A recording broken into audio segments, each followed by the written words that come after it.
সরকার আল্লামা আহমদ শফীকে হত্যা করেছে। কেন করেছে? আল্লামা আহমদ শফী রহমতুল্লাহ আলাইকে সুকৌশলে হত্যা করে আল্লামা জুনায়েদ বাবু নগরী সহ তার অনুসারীদেরকে ঘায়েল করার জন্য ফাঁদ পেতেছে। কাজেই প্রথম আল্লামা আহমদ শফীর হত্যাকাণ্ডের সঠিক তদন্ত হতে হবে। যারা আল্লামা আহমদ শফীর পক্ষ হয়ে আল্লামা জুনায়েদ বাবু নগরী সহ আমাদের বিরুদ্ধে এই অপবিত্র কর্মকাণ্ডের সম্পৃক্ততা করার চেষ্টা করেছিল, তাদেরকে রিমান্ডে নিয়ে জিজ্ঞাসাবাদ করতে হবে সরকার কেন তাদেরকে দিয়ে এই কাজ করিয়েছিল। প্রথম কথা, আল্লামা আহমদ শফীকে শেখ হাসিনার নির্দেশে তার গোয়েন্দা সংস্থার লোকেরা সুকৌশলে হত্যা করেছে। তদন্তপূর্বক এই তথ্যের প্রমাণ জাতির সামনে হাজির করতে হবে।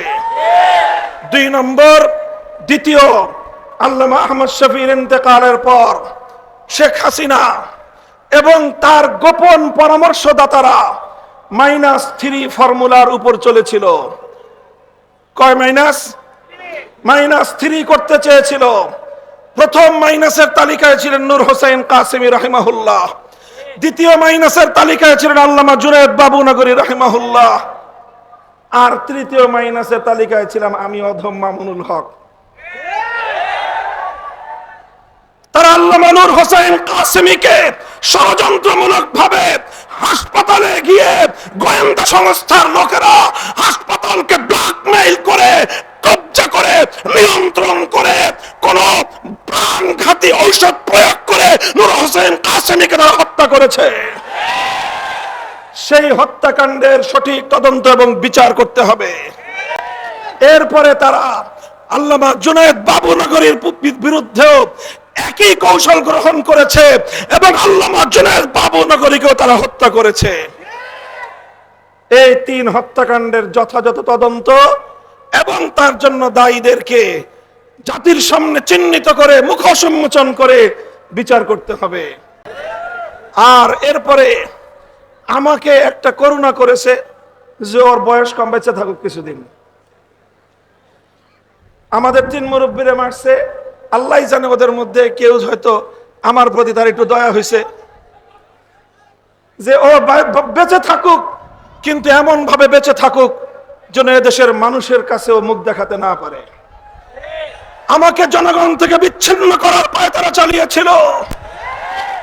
আমি পরিষ্কার ভাষায় বলি, 2021 সালের 3রা এপ্রিলের পর আমার বিরুদ্ধে যারা যারা কথা বলেছে, যেই রূপেই বলে থাকুক, যেই আকৃতিতেই বলে থাকুক, তারা সব উপরোক্ত 3 হত্যাকাণ্ড সহ আমার বিরুদ্ধে ষড়যন্ত্রের সঙ্গে জড়িত ছিল।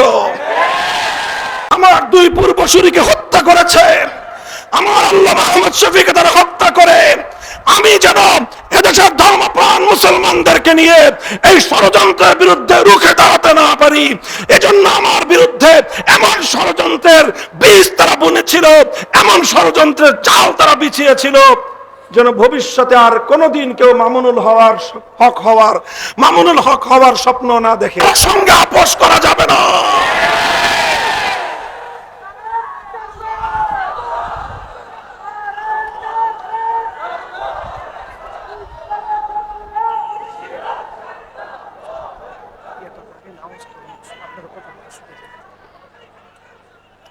এটা গেল 3 নম্বর কথা।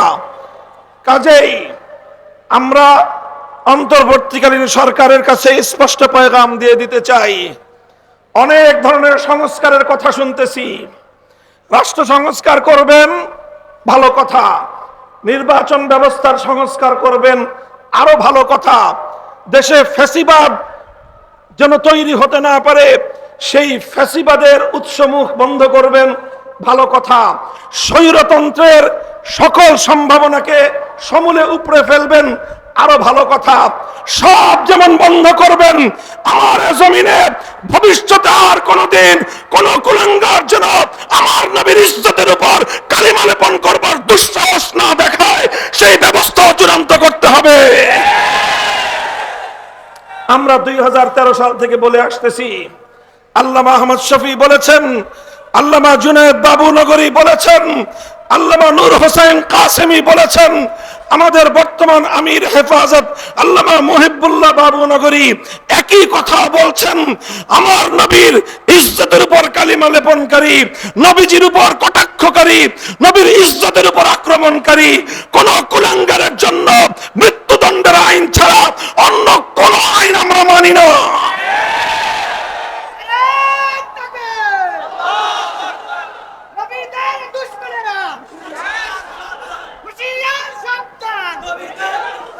কাজেই এই কথা আমরা বলবো।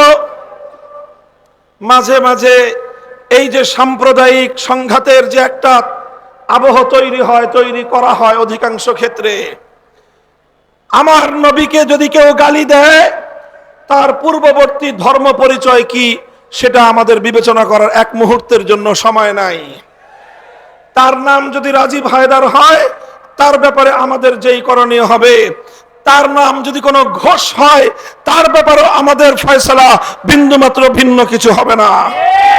আমার নবীর ইজ্জতের উপর কটাক্ষকারীর একটাই পরিচয়, নবীজির যে দুশমন তার একটাই পরিচয়, নবীজিকে যে গালি দেয় তার একটাই পরিচয়। তার কোনো ধর্ম পরিচয় নাই, তার কোনো রাজনৈতিক পরিচয় নাই, তার কোনো গোষ্ঠীর পরিচয় নাই, তার কোনো বর্ণের পরিচয় নাই, তার কোনো ভাষার পরিচয় নাই। আল্লাহর পয়গম্বরের 250 কোটি উম্মতের কাছে তার একটাই পরিচয়, সে গুস্তাখ রাসূল, সে নবীর উপর আক্রমণকারী, সে নবীর দুশমন, সে মানবতার দুশমন। তার একটাই শাস্তি, মৃত্যুদণ্ড কার্যকর করো।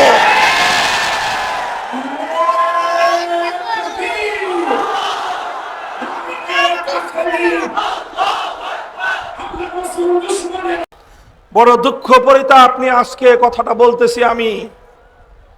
আমাদের ওলামায়ে উম্মতকে, আমাদের হেফাজতে ইসলামকে, বাংলাদেশের ইসলামের যে মূল ধারা, এই মূল ধারাকে বিচলিত করার জন্য, বিভক্ত করার জন্য, ঘায়েল করার জন্য এই ফ্যাসিবাদী সরকার যেই ষড়যন্ত্রগুলো করেছে, প্রত্যেকটা ষড়যন্ত্রের স্বরূপ উন্মোচন করে বিচার করতে হবে।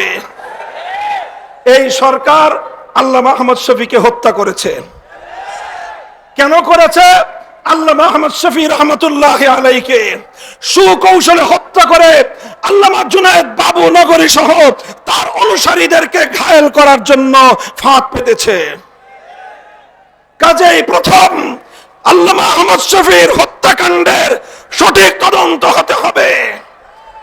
যারা আল্লামা আহমদ শফীর পক্ষ হয়ে আল্লামা জুনায়েদ বাবুনগরী সহ আমাদের বিরুদ্ধে এই অপবিত্র কর্মকাণ্ডের সম্পৃক্ততা করার চেষ্টা করেছিল, তাদেরকে রিমান্ডে নিয়ে জিজ্ঞাসাবাদ করতে হবে সরকার কেন তাদেরকে দিয়ে এই কাজ করিয়েছিল। প্রথম কথা, আল্লামা আহমদ শফীকে শেখ হাসিনার নির্দেশে তার গোয়েন্দা সংস্থার লোকেরা সুকৌশলে হত্যা করেছে। তদন্তপূর্বক এই তথ্যের প্রমাণ জাতির সামনে হাজির করতে হবে।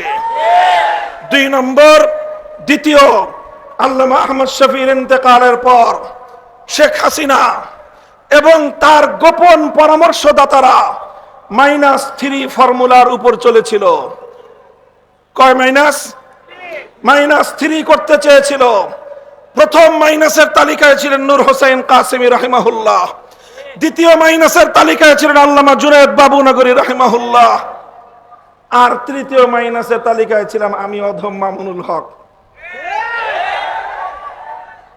তারা আল্লামা নূর হোসেন কাসেমিকে ষড়যন্ত্রমূলক ভাবে হাসপাতালে গিয়ে গোয়েন্দা সংস্থার লোকেরা হাসপাতালকে ব্ল্যাকমেইল করে, কব্জা করে, নিয়ন্ত্রণ করে, কোন প্রাণঘাতী ঔষধ প্রয়োগ করে নূর হোসেন কাসেমিকে তারা হত্যা করেছে। সেই হত্যাকাণ্ডের সঠিক তদন্ত এবং বিচার করতে হবে। এরপরে তারা আল্লামা জুনায়েদ বাবুনগরীর বিরুদ্ধেও একই কৌশল গ্রহণ করেছে এবং আল্লামা জুনায়েদ বাবুনগরীকেও তারা হত্যা করেছে। এই 3 হত্যাকাণ্ডের যথাযথ তদন্ত এবং তার জন্য দায়ীদেরকে জাতির সামনে চিহ্নিত করে, মুখোশ উন্মোচন করে বিচার করতে হবে। আর এরপরে আমাকে একটা করুণা করেছে, যে ওর বয়স কম, বেঁচে থাকুক কিছুদিন। আমাদের 3 মুরব্বীরে মারছে, আল্লাহ জানে ওদের মধ্যে কেউ হয়তো আমার প্রতি তার একটু দয়া হয়েছে, যে ও বেঁচে থাকুক, কিন্তু এমন ভাবে বেঁচে থাকুক যেন এদেশের মানুষের কাছেও মুখ দেখাতে না পারে। আমাকে জনগণ থেকে বিচ্ছিন্ন করার পায় তারা চালিয়েছিল। আমি পরিষ্কার ভাষায় বলি, 2021 সালের 3রা এপ্রিলের পর আমার বিরুদ্ধে যারা যারা কথা বলেছে, যেই রূপেই বলে থাকুক, যেই আকৃতিতেই বলে থাকুক, তারা সব উপরোক্ত 3 হত্যাকাণ্ড সহ আমার বিরুদ্ধে ষড়যন্ত্রের সঙ্গে জড়িত ছিল। ব্যাপারটাকে কেউ আমার ব্যক্তিগত বিষয় হিসেবে বিবেচনা করবেন না। আমি ছিলাম 3 জনের একজন, আহাদুস সালাসা। আমি ছিলাম 3 জনের একজন। আমার 2 পূর্বসূরীকে হত্যা করেছে, আমার আল্লামা আহমদ শফিকে তারা হত্যা করে আমি যেন এদেশের ধর্মপ্রাণ মুসলমানদেরকে নিয়ে এই ষড়যন্ত্রের বিরুদ্ধে রুখে দাঁড়াতে না পারি, এজন্য আমার বিরুদ্ধে এমন ষড়যন্ত্রের বীজ তারা বুনেছিল, এমন ষড়যন্ত্রের চাল তারা বিছিয়েছিল, যেন ভবিষ্যতে আর কোনোদিন কেউ মামুনুল হক হওয়ার স্বপ্ন না দেখে। মুহতারাম হাজিরিন, আমার কথা আর বেশি কিছু নয়। এই 4টা ঘটনা একই সূত্রে গাঁথা। আলেম সমাজকে বলবো, সরল হওয়া ভালো, এত সরল হওয়া ভালো না। আলেমদেরকে বলবো, সরল হওয়া ভালো, এত সরল হওয়া ভালো না।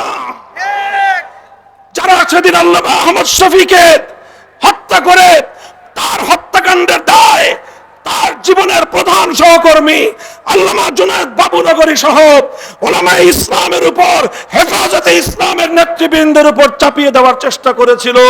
তারা বাংলাদেশ থেকে ইসলামের শেকড় সহ উপড়ে ফেলবার পায় তারা করেছিল। কাজেই এগুলো সুন্দরভাবে, এগুলো যথাযথ তদন্ত, এর স্বরূপ উন্মোচন এবং এর সঠিক বিচার এই জাতি প্রত্যাশা করে। কথা বলেন ঠিক না বেঠিক?